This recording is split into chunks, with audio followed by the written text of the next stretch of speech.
Welcome, magnificent souls, to episode 1 of Attract Health, Build Wealth podcast. What we're going to do on the podcast is we're going to break down codependency. I'm going to tell a lot about my story and how I've been able to break through and begin to love myself the way I am, make decisions that are good for me, and really just drop the baggage of codependency. And what it's allowed me to do is to live a healthier life, a wealthier life, and a life that really I know that I'm meant to live. I don't feel a lot of the incongruency and the just the waves of unhappiness going through me anymore. And you'll learn about my journey through codependency, and through that I hope you'll learn a lot about what's going on with you as well. I do intend to have guests on the podcast as well, but today I did want to start off with definition of codependency and maybe break that down a little bit and talk about how it manifested in my life, and maybe it'll hit some buttons in yours. So Webster's definition of codependency is a psychological condition or relationship in which a person is controlled or manipulated by another who is affected with a pathological condition, such as an addiction to alcohol or heroin. A broad definition, according to Webster, is a dependence on the needs or control by another. Wikipedia defines codependency a little bit longer, broader strokes. Codependency is a type of dysfunctional helping relationship where one person supports or enables another person's drug addiction, alcoholism, gambling addiction, poor mental health, immaturity, irresponsibility, or underachievement. Among the core characteristics of codependency, the most common theme is an excessive reliance on other people for approval and a sense of identity. Given its grassroots origin, the precise definition of codependency varies based on the source, but can be generally characterized as a subclinical and situational or episodic behavior similar to that of a dependent personality disorder. In its broader definition, a codependent is someone who cannot function from their innate self and whose thinking and behavior is instead organized around another person or even a process or a substance. In this context, people who are addicted to a substance like drugs or a process like gambling or sex can also be codependent. So let that sink in. Hit a lot of things for me. I don't know about you. But I do want to just say that I tried to do some research on, how many people that I could find were suffering from this disorder. And I couldn't really find a good number, especially an up-to-date number on who's suffering from codependency. But I think this is so important because I do think that whether or not that we know it, the theme of codependency probably runs, a vein in a lot of people's lives. I mean, if you think about society today and what we're going through with this new revolution with Me Too and sexual harassment, and also mass media messages like, big time movies and the most popular songs today, a lot of it has to do with this ideal of maybe conforming to not be yourself. In hopes of making someone else happy, or maybe in hopes of making someone else fall in love with you. So I know that touches, we'll dive into this a little bit more throughout the podcast, but I really think that this is a large epidemic and episodic issue. And I really think codependency is at root of a lot of different dysfunctions. For example, in my case, in summer of 2017, after going through, 20 years of diets and diet culture, just because I never really felt like that I was enough, that I looked like the way I was supposed to look, that I was attractive. I got mixed messages from my inner circle, even including my family, about the way I looked. And I thought of a lot of my worth was tied up into how much I weighed, what size I was in. So I noticed myself, after going through the ups and downs of different diets in the summer of 2017, having some really dysfunctional behaviors around food. Basically, I was binge eating. I, and if you're one of my really close friends in my inner circle listening to this, it's kind of a joke because, if I would go out on the weekends, it's like, are you on the wagon or off the wagon? And if I'm off the wagon, I can have fun and drink and, eat whatever I want. But if I'm on the wagon, I'm still a fun person, I promise. But it was a little bit of a different scenario, right? So I have to, pick and choose, and there's a lot of restriction about what I ate. And what that really developed for me is a huge, just void, I guess, I had to fill with food. Basically, and my actions were I would drive to the store and pick up a big bag of food, sweets and savory foods, and I would come home, and I was living with my boyfriend at the time. I would come home, hide it from him, and then eat in solitude, most of it all in one sitting. And I didn't purge, but if you could only imagine the shame and the guilt that I felt, just really feeling like I failed. I hated myself, really. And I really recognized that problem in summer 2017. And I sought out some help. And I think to this day, I have overcome that issue. But the point of me going into that story is that what I realized, especially now looking back on my breakthrough and my breakaway from codependency, is that those actions were because of my vision of myself. Basically, I wasn't enough. So in turn, that led me to diet. That led me to try to be somebody that I wasn't, which in turn led me to this really unhealthy, dysfunctional relationship with food, essentially. So there's an example. And I think, I'll give you another example for my life. My birthday, October 17th in 2017, last year as well. Birthdays for some reason have always been really hard for me.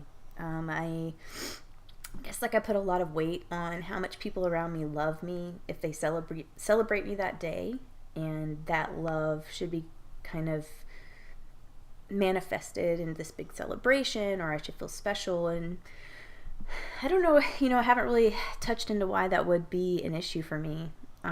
But I can say that that's always been the case. But this past birthday was no different. And my boyfriend at the time, I don't know, we got into some type of argument, and I just remember going, completely unhappy and brokenhearted. And I remember going into my room, and he has a firearm and in the drawer right next to the bed, and I was on the bed. I was bawling, just because nothing really in particular, but just more about just frustration. Like, why do I feel this way? Why am I not fulfilled in my relationships with my people? Even sometimes, like I said, my family, but my direct person, my boyfriend, really wasn't fulfilling whatever need that I needed filled. And I remember going in my room and bawling, crying, really saying to myself out loud, like, what is wrong with me? What am I doing wrong? What am I doing wrong? And a thought popped in my head, and this is the first time in my life that this has ever happened, but recognize that there was a firearm in the drawer right next to me. Should I pick it up? At that point, I wanted to end my life.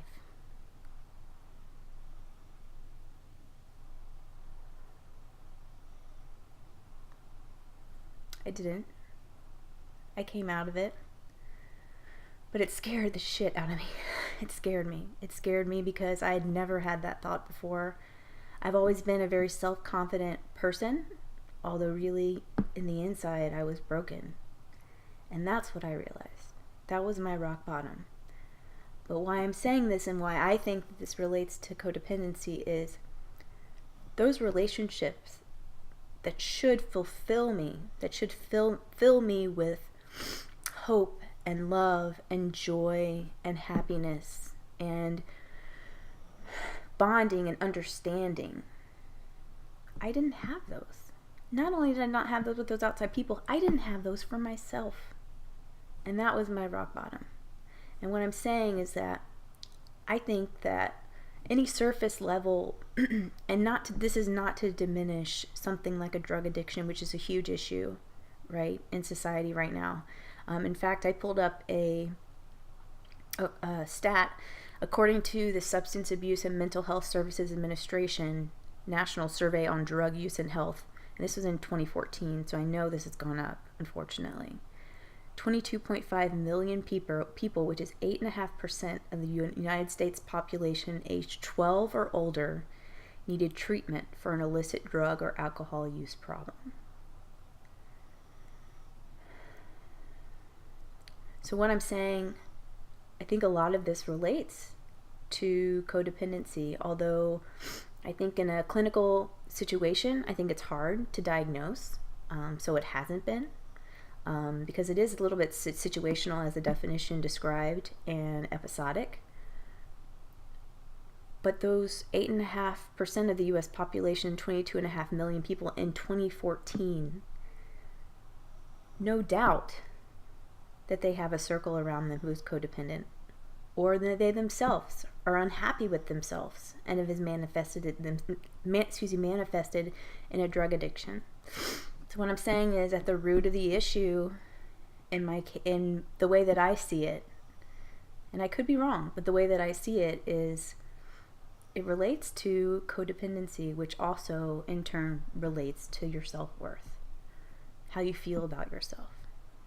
And again, this is such a huge, huge, huge societal issue, which I don't, the faux pas of talking about mental health is really just starting to come to where it should be, it's maybe not, it doesn't have a bad connotation anymore. And I think codependency comes, right hand in hand with that. I don't know how it's going to end up, really, obviously, but I am proud to have gone through the process, got to the other side. And again, you'll learn more about my story throughout the podcast, and we'll bring other experts on who can speak more to help with really anything. But so let's dive into the definitions a little bit. Let's go with the Wikipedia definition, because that really hits more home to me. Codependency is a type of dysfunctional helping relationship where one person supports or enables another person's drug addiction, alcoholism, gambling addiction, poor mental health, immaturity, irresponsibility, or underachievement. Ding. I mean, really? Through this journey, I've also realized that a lot of these innate qualities in myself have really just been a pattern in my family and what I've grown up to know. And a lot of that stems from mental health, immaturity, irresponsibility, or underachievement. I know people that are immature and who can't really own up to their feelings, who maybe act chauvinistic or outwardly braggadocious to hide, that immaturity. And if we want to talk about that, we can go into bullying too, right? Which is a huge issue again. And a lot of that stems from lack of self-worth, lack of self-love. And a codependent is enabling that behavior, as it says. And I can definitely say that in my past relationship, that was definitely the case. I drew a lot of my identity from the way that he was, the things that he liked. I had a hard time making decisions, and I'm working on that. Because a lot of times when you have to make decisions, you have to kind of tap into what you feel is good for you. And for so long, I had been cut off for 37 years, I had been cut off from that intuitive type of feeling and relationship with myself. What's good for me? What do I feel like that I want to do? Even, something as inconsequential as, going to get some food. That was hard for me, right? And so, unfortunately, the relationship that I was in at the time really kind of exacerbated that situation, right? Among the core characteristics of codependency, the most common theme is an excessive reliance on other people for approval and self-identity. For me, man, my whole life, really? I mean, it sounds horrible to say that, but I can definitely say that the things that I worked to achieve, so I'm a high achiever, right? I've done a lot of great things on the outside, right? I've worked for amazing companies. I've, picked up my dream job in New York City. I've, in sports, I've won championships. Even recently, as of 3 years ago, I won a national championship, right? And a lot of it, what I'm realizing, even though, it was a great feeling, right? And I'm very proud of that. But a lot of it was that approval was fueling my identity, if that makes sense, right? So on the outside, people think that I'm a high achiever. She does whatever she wants to do and she gets it done, which inside, I'm not so sure that that's me. I'm proud, because it's really gotten me to where I am today. But, the way you do your hair, the way you do your nails, your makeup, the way you dress, the way that you feel about your body. Where are those feelings coming from? It's a tough thought. And if you're ready, to dive in and find out where those feelings are coming from, then you're probably ready to realize they're not really coming from you. Coming from where deep down what makes you feel good.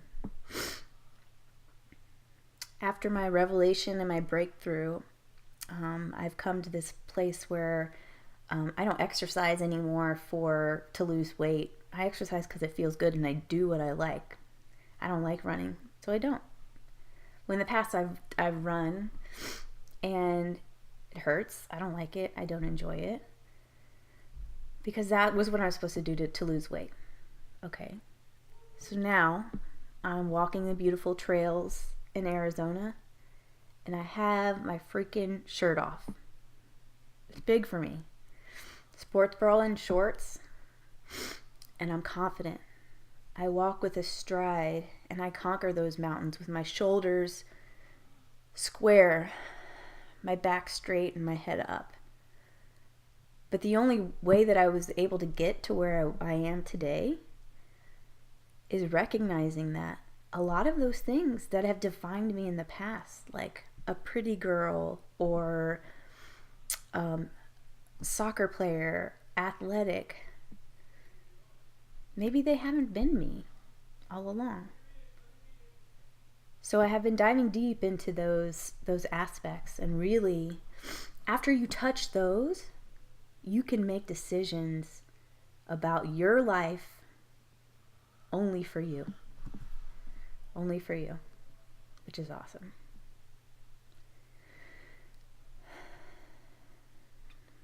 So let me take a look at it again.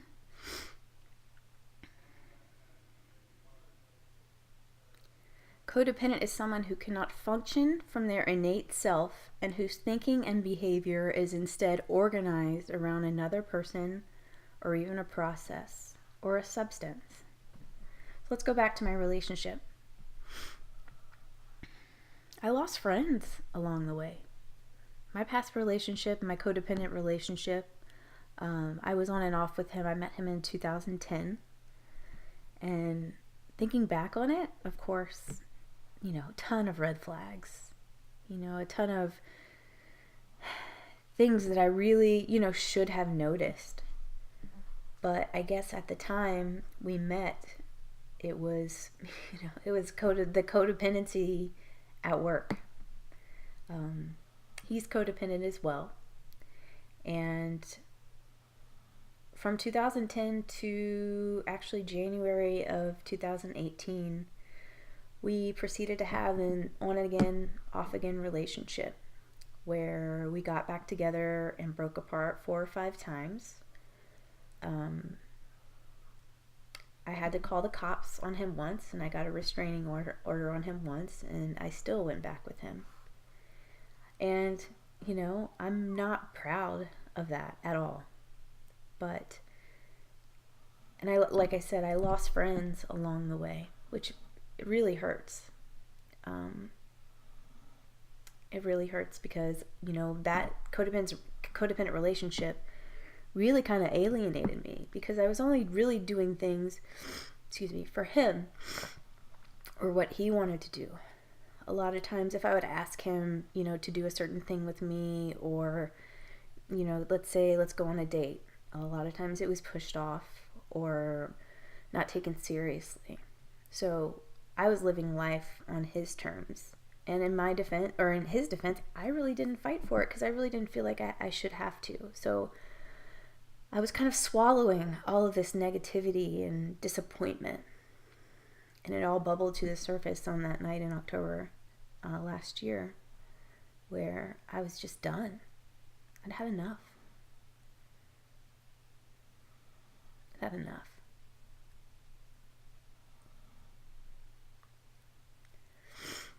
So a lot of times relationships, if the stars align and you find another codependent person, something like that, can happen. And, we talked a little bit about the substance element of things. A lot of times, say, a drug addict will have a codependent relationship, obviously, with the substance itself because it's a masking, it's a way of masking current reality, but also a codependent relationship can develop with an immediate family member, like a relationship where it's, always saving, like I'm the savior, I'm the martyr, I'm going to save you from this drug addiction, which will, I'm touching on the surface a little bit of that now, and I'm not an expert in that. I do have a little bit of experience with that, but nothing really that I'm too confident about because but we'll have somebody on the show that does kind of delve into that. But in this context, this is such a huge issue, and I'm so passionate about this that this is going to be my life's work. I really appreciate you joining me on the show. I've created something pretty cool that I'm excited about. It's called the Epiphany Vault, Vault. And the Epiphany Vault is a way for you to give me feedback about the show. It's a way for you to ask questions or topics that you want me to cover. It's a way, it can be your online journal, which is where the name the Epiphany Vault came from. So if you want to, all it is a form. It's up to you on whether you want to leave your name, up to you on whether you want to leave your email address. If you do leave your email address, we will let you know when we answer your questions on the show, and we'll sign you up to get updates about the show as well and other things going on in the magnificent world. But and you also have a space, unlimited characters to just dump away. If something really touched you that I said, let me know so we can cover this further in podcast down the line. Use this as, if you want to use it as your journal, like a lot of times if I'm exercising or out on the go, and if you're a mom, you're always doing stuff, there's hardly any time that you have. You can go on epiphanyvault.com and enter that information, or you can even voice text it in the comments box and it'll come directly to me. Now, if you do want to use it as an anonymous user and you feel better just to put it out in the universe and you don't want me to address it, we can do that too. On the form, you'll see there's a little checkbox on whether we can use it or not. And if you don't check the box, just consider it pushed out into the universe, good vibes, or at least a way to release some bad vibes. And that is epiphanyvault.com. And thank you for joining me. I do hope to hear your feedback through epiphanyvault.com, and we can tackle some of those questions, but I do have a whole list of things I want to cover. And really, I just can't wait to dive into how codependency can be conquered. We can get on the other side. I've done it. We can break through. Let's break through. We're worth it. All of us. We are all magnificent souls, and we are worth it. So use epiphanyvault.com really however you want, and we'll see you next time. And again, thanks for joining us. Living and loving.